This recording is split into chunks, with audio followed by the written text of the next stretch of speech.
আসসালামু আলাইকুম, সবাইকে শুভেচ্ছা ও স্বাগতম। সবাই কেমন আছেন? আমি আলহামদুলিল্লাহ ভালো আছি। এই প্রথমবারের মতন বড় ডাল দিয়ে বড়া বানিয়ে দেখাচ্ছি। এই জন্য আমি বড় ডালটা ভিজিয়ে নিয়েছি। বড় ডালটা ভিজিয়ে প্রায় 2-3 ঘন্টার মতন রেখে দিয়েছিলাম। এখন ডালটাকে দেখেন কতটা ফুলে গিয়েছে।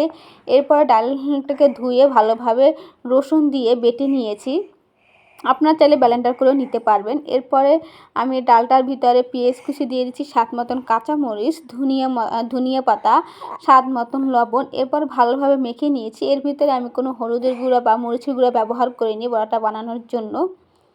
এরপর আমি একটু কড়াইতে তেল দিয়ে বড়াগুলো ভেজে নিয়েছি পাতলা পাতলা করে, তারপর ভালোভাবে ভেজে নিয়েছি। আলহামদুলিল্লাহ বড়াটা খেতে খুবই ভালো লেগেছে। বড়ার ভিতরে অনেক সময় কর্নফ্লাওয়ার বা চালের গুঁড়া দেওয়া হয় মচমচে করার জন্য, কিন্তু এই যে আমি বড়াটা করেছি এই বড়াটার ভিতরে কোনো কিছুই দেওয়া লাগেনি। দেওয়া ছাড়াই যে এরকমভাবে করেছি, এরকমভাবে করাতেই বড়াটা অনেক মচমচে হয়েছে আর খুব মজা।